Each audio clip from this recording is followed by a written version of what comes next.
సేవ చేయాలని John Wesley గారు మొదలు పెట్టారు, మార్టిన్ లూథర్ గారు మొదలు పెట్టారు. అందరూ, ఏసన్న గారు, రాజ్బాబు గారు, అందరూ, భక్త్ సింగ్ గారు, అందరూ దేవుని సేవ చేయాలి అనుకున్నప్పుడు, బాగా వినండి, I will close with this point. అనుకున్నప్పుడు వాళ్ళు ఏం చేద్దాం అనుకుని బయలుదేరారో మీరు నాకు చెప్పండి. నశించుచున్న ఆత్మలను రక్షణలోనికి నడిపించారు. అందరికి అదే భారమా కాదా? ఎవరైనా సరే, ఇంకా వేరే భారం ఏముంది? మరి ఎవరిని వలనను రక్షణ కలగదు. ఆకాశము క్రింద మనుషుల్లో భూమి మీద ఇయ్యబడిన ఏ నామమునను మనము రక్షణ పొందలేము. ఈ నామముననే మనము రక్షణ పొందవాలి. జాన్ వెస్లీ గారికి అదే భారం, భక్త్ సింగ్ గారికి అదే భారం. ఇక వీరు వారు అననేలా సేవకు వచ్చిన ప్రతి ఒక్కరు కూడా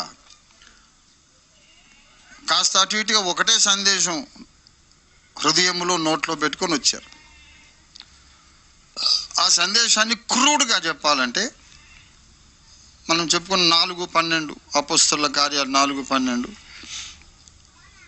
స్థూలంగా చెప్పాలంటే యేసయ్యను నమ్ముకుంటే పరలోకము మోక్షము గ్యారంటీ.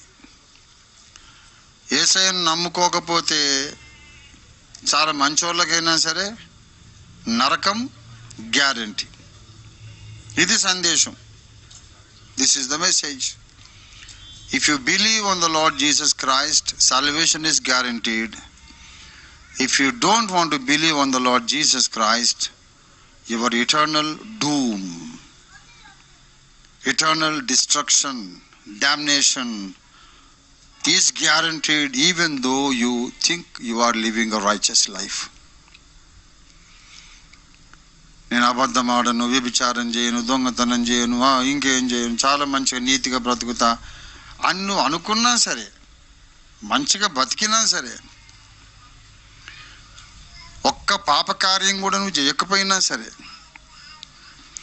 స్వభావ పాపం ఉన్నది గనుక, జన్మతోనే నీలో పాప మరణాల నియమం ఉన్నది గనుక యేసును నువ్వు చేర్చుకోకపోతే నీ హృదయంలో guarantee you will go to hell, even though నువ్వు గొప్ప నీతిమంతునిగా నువ్వు బ్రతికినప్పటికీ కూడా. యేసును నమ్ముకుంటే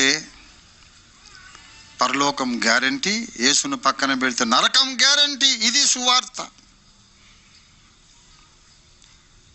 ఎవరైనా ఇది చెప్పడానికే బయలుదేరారు. కానీ మనం చెప్పినటువంటి సువార్తను ప్రజలు విన్నారు. విని, అయ్యా నేను యేసయ్యను నమ్ముకుంటానయ్యా, ఇప్పుడు తర్వాత ఏం చేయాలి చెప్పండి అని అడుగుతారా లేదా? పెంతెకోస్తు పండగ నాడు మేడగది దగ్గర అందరు అడగలేదు, సహోదరులారా మేమేమి చెయ్యాలా? అడిగారుగా. ఫిలిప్పీ చెరసాల అధిపతి అడగలేదు, అయ్యలారా రక్షణ పొందుటకు నేనేమి చేయాలి? సువార్త విన్నప్పుడు ప్రజలు అడుగుతారు. అప్పుడు మనం ఏం చెప్తామంటే, నమ్మి బాప్తిస్మం పొందువాడు రక్షింపబడును. అది కూడా బాగానే ఉంది. మరి నమ్మాను, మరి బాప్తిస్మం మరి ఇవ్వండి సార్. అక్కడ మొదలు మరి వీడికి ఏం బాప్తిస్మం ఇవ్వాలా? ఆల్రెడీ 3 రకాల బాప్తిస్మాలు ఉన్నాయి. ముంచడం ఇవ్వాలనా, చిలకరించడం ఇవ్వాలా, లేకుంటే అది ఇది కాకుండా జెండా కింద దాటి వెళ్తూ సాల్వేషన్ ఆర్మీ లాగా ప్రమాణం చేయాలన్నా? ఈ మూడిట్లో ఏదన్నా అంటే ఏదన్నా ఇచ్చుకోవచ్చు సార్. ఏదన్నా ఎట్లా ఇచ్చుకుంటావా? బస్ స్టాండ్ పోయి బోర్డు చూసి బస్సు ఎక్కుతావా? ఏ బస్సు ఎక్కినా ఒకటి అనుకుంటావా? అక్కడ సేవకులందరూ ఏమనుకున్నారంటే, నేను పుట్టక ముందే ఈ విభేదాలు ఉన్నాయి గనుక, నేను పుట్టక ముందు ఇన్ని రకాల బాప్తిస్మాలు ఉన్నాయి గనుక ఇందులో ఏది ఇచ్చినా చెల్లుతుంది, ఏది ఇచ్చినా ఈక్వల్లీ గుడ్, దీనిని పరిష్కరించలేను. చిలకరింపించినోడికి అది రైటు, ఉంచడం ఇచ్చినోడికి ఇది రైటు, జెండా కిందోడికి అది రైటు. అది పెద్ద ముఖ్యం కాదు. దీని పరిష్కారం ఇప్పుడు నా వల్ల కాదు. ఏదో ఒక సిస్టంలో ఇరికిపోదామని అందరూ అనుకున్నారు. రంజిత్ తోఫీర్ ఒక్కడే అలాగ అనుకోలేదంతే. That is what made me special and separate and above everyone else. Above everyone else. నాకొక్కనికి వేరే తలంపు వచ్చింది. అరే 3 రకాల బాప్తిస్మాలు అన్ని రైట్ ఎట్లా అవుతాయండి? 2 రేళ్ళు ఎంత అని అన్నాము అంటే ఎన్నెన్ను కావచ్చు సార్? అంత నారో మైండెడ్గా ఉండొద్దు. 2 రేళ్ళు అనేది ఒకనికి ఒక దృష్టిలో 3 అని అంటాడు వాడు. మనం కాదనకూడదు. ఎందుకంటే మీరు తొందరపడి దేనికి తీర్పు తీర్చొద్దని యేసయ్య చెప్పాడు. 2 రేళ్ళు ఎంత అంటే వీడు 3 అన్నాడు, వాడు 8 అన్నాడు, వాడు 9 అన్నాడు, వాడు 93 అన్నాడు. అందరూ రైటే అంటే వీడు తప్పకుండా వీడు ఎర్రగడ్డ మెంటల్ హాస్పిటల్ ఉండాల్సిన కేసు ఇది. ఏ ప్రశ్నకైనా ఒక రైట్ ఆన్సర్ ఉంటుంది. 2 2s are ఎంత చెప్పండి? 4. ఒక రాంగ్ ఆన్సర్ చెప్పండి, ఇన్ఫినిటీ. ఈ రైట్ తప్ప ఏది చెప్పినా రాంగే. కొన్ని వేల లక్షల రాంగ్ ఆన్సర్ చెప్పొచ్చు. రైట్ ఆన్సర్ అయితే ఒకటే ఉంటుంది. అయినా తలకాయలో గుజ్జు ఎట్టిపోయిందా? అన్ని రైట్ ఎట్లా అంటావు నువ్వు? ఒక మాట, పౌలు భక్తుడే ఇవాళ బ్రతికి ఉంటే ఆయన దగ్గరికి వచ్చి ప్రజలు అయ్యా మాకు బాప్తిసం ఇవ్వమంటే అని ఏ బాప్తిసం ఇస్తాడు? 3 ఇస్తాడా? లేకుంటే వాళ్ళ చాయిస్ అడుగుతాడా? బాప్తిసం ఇస్తాను సార్ చెప్పండి, మీకు పర్లేదంటే ముంచడం ఇస్తా, చలి పెడుతుందంటే చిలకరింపిస్తా.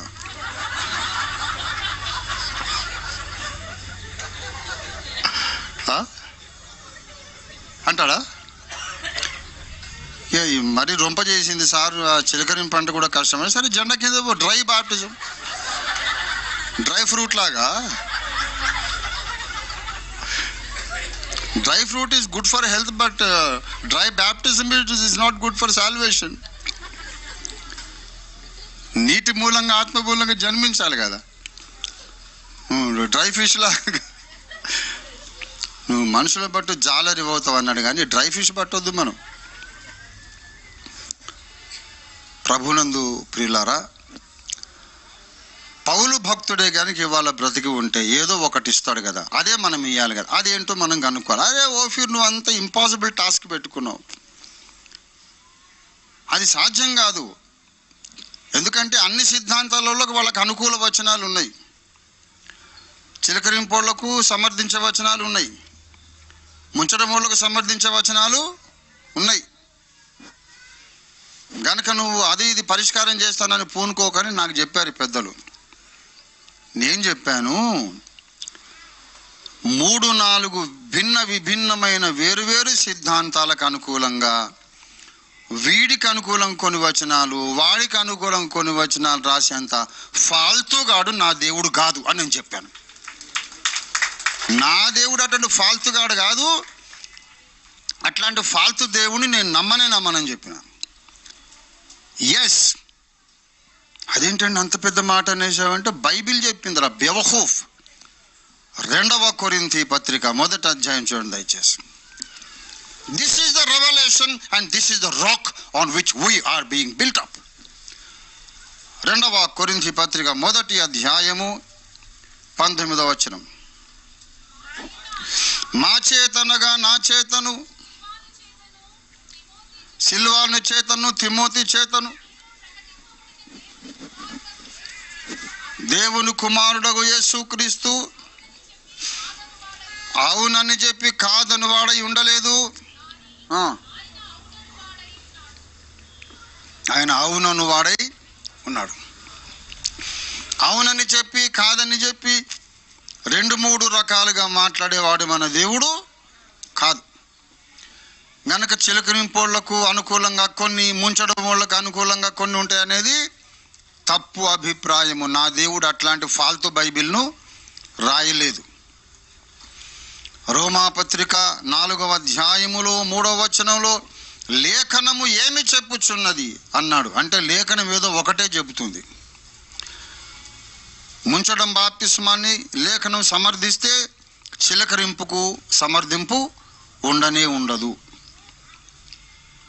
చిలకరింపే కరెక్ట్ అని లేఖనం చెబితే కనుక ముంచడం అనే దాని సమర్థింపు ఉండనే ఉండదు. అలా ఉంటేనే ఆ స్పష్టత, ఆ ప్రామాణికత ఉంటేనే ఈ బైబిల్ దైవ గ్రంథం అవుతుంది. అంత స్పష్టంగా చెప్పగలిగితేనే ఈ బైబిల్లో ఉన్న దేవుడు నా దేవుడు అవుతాడు. ఇది నాకు కలిగిన రెవల్యూషన్. మనం పుట్టక ముందు ఎన్ని సిద్ధాంతాలు ఉన్నాయి, వాటిని ఇప్పుడు మనం ఏం చేస్తాం అంటారు ఈ నాయకులందరూ.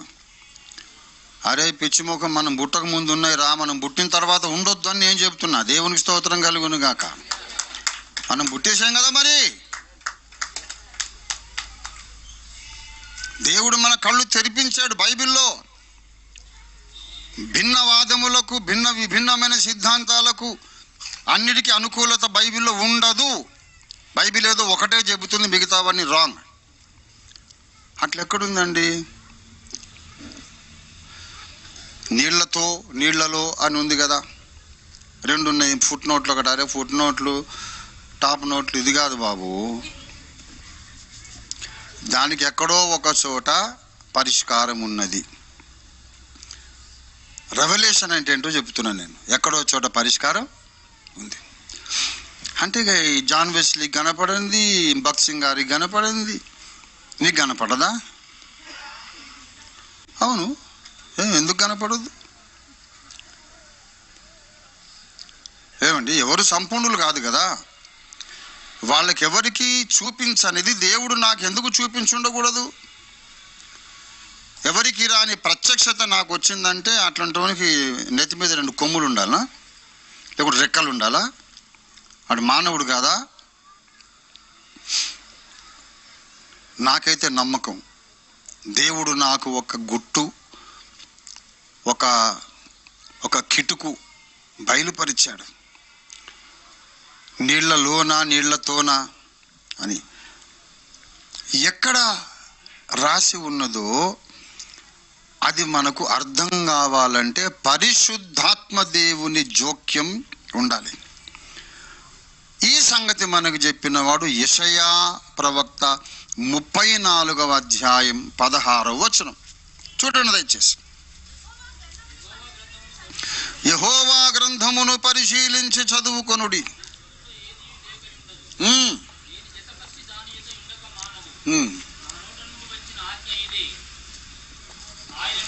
యెహోవా గ్రంథమును ఎలా చదువుకోవాలంట? పరిశీలించి చదువుకొనుడి. ఆ జంతువులు అంటే బైబిల్లో కొన్ని జంతువులు ఉంటాయట.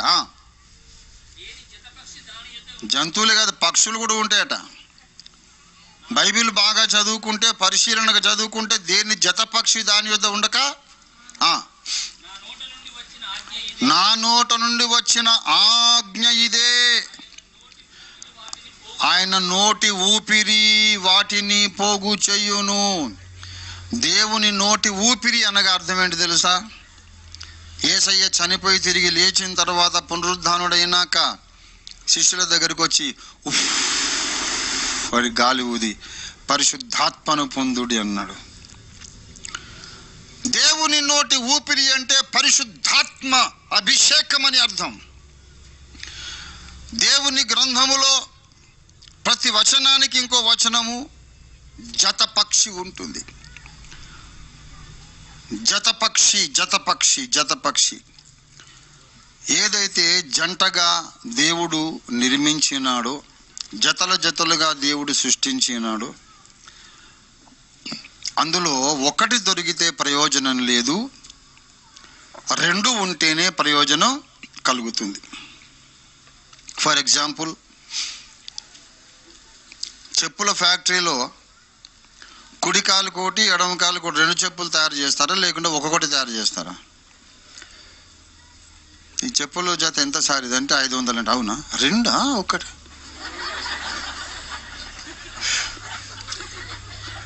2 సార్. అవునా, 500కి 2 ఇస్తారా? ఒక్కటి చాలు సార్. వచ్చేటప్పుడు ఎడమ కాలు చెప్పు తెగిపోయింది, అదొక్కటి ఇస్తే చాలు. అదొకటి ఇస్తా సార్, ఈ మిగిలిన దాంతో నీ ముఖం మీద కొడతా పిచ్చోడా. ఇంకో నేనేం చేసుకోవాలి, నెత్తిని పెట్టుకుని ఊరే కదా. తీసుకుంటే 2 తీసుకో, లేకుంటే ఇక్కడి నుంచి వెళ్ళిపో. అంతేగాని ఒక చెప్పు బేరం ఏమైనా ఆడతాడా? ఒకటి తీసుకుంటే ఇంకోటి ఎందుకు, పనికి రాదు. రన్నింగ్ బస్ ఎక్కుతాం ఒక్కోసారి. నేను చాలాసార్లు ఎక్కాను రన్నింగ్ బస్, ఇంకా రన్నింగ్ ట్రైన్ కూడా ఎక్కాను నేను. మొన్న 50 ఏళ్ళు వచ్చిన తర్వాత 60 ఏళ్ళు వచ్చినా కూడా ఎక్కాను. రన్నింగ్ ఫ్లైట్ ఒక్కటే ఎక్కలేదు అనుకో,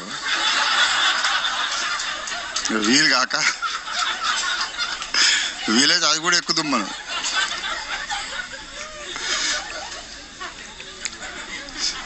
సరే, కొన్నిసార్లు అట్లా కూడా జరిగింది.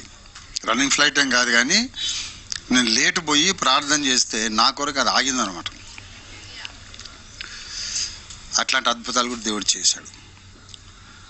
సరే, ఇప్పుడు రన్నింగ్ బస్ ఎక్కేటప్పుడు ఒక్కోసారి ఏమైందంటే పరిగెత్తి పరిగెత్తి పరిగెత్తి ఆ రాడ్ పట్టుకొని ఒక కాలు పెడతాం, ఇంకో కాలు గాల్లో ఉంటుంది. ఆ చెప్పు జారిపోయింది అనుకో. అవునా?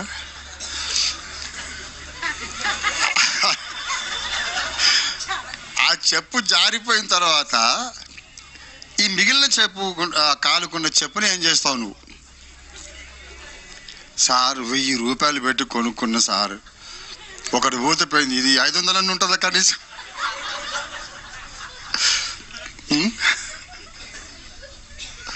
ఎవడైనా అది ఉంచుకుంటాడా? అది దిగే స్టేజ్ వచ్చిన తర్వాత ఓ కాలికే చెప్పు పెట్టుకొని ఇంకో కాలికి ఏం లేకుండా నడుచుకొని కష్టపడి ఇంటికి భార్య అడిగితే ఏంది ఒక చెప్పు. రన్నింగ్ బస్ ఎక్కేటప్పుడు ఒకటి మరి అది ఎందుకు తెచ్చుకున్నాం అంటే, మరి పైసలు పెట్టి కొనుక్కున్నాం కదా. ఆ జత కొన్నప్పుడు 1000 రూపాయలు కదమ్మా, ఇది 500 ఉంటుందా ఇది కనీసం? అందుకే తెచ్చుకున్నంటే పిచ్చోళ్ళు మతిపోయినట్టు ఉందండి మీకు. అవతల భార్య అండి, ఆ ఒకటి ఎందుకు పనికి వస్తుంది? ఉంటే 2 ఉంటే అది ఉపయోగకరం, ఒకటే ఉంటే ఉపయోగం కాదు. ఎందుకంటే తయారీలోనే అది జతగా తయారు చేయబడింది. దేవుని స్తోత్రం కలుగును గాక. అలాగే బైబిల్లోని వచనాలకు ప్రతి వచనానికి ఒక జంట పక్షి ఉంటుంది. అది ఎక్కడుంటుందో తెలియదు. నీకు రోమాపత్రికలో ఒక వచనం, ఆది కాండములో ఒక వచనం, యోవేలు గ్రంథంలో ఒక వచనం, ఎక్కడో ఒక వచనం దొరుకుతుంది. దాన్ని లోతైన అర్థం ఏంటో మనకి ఇంకా అర్థం కాదు.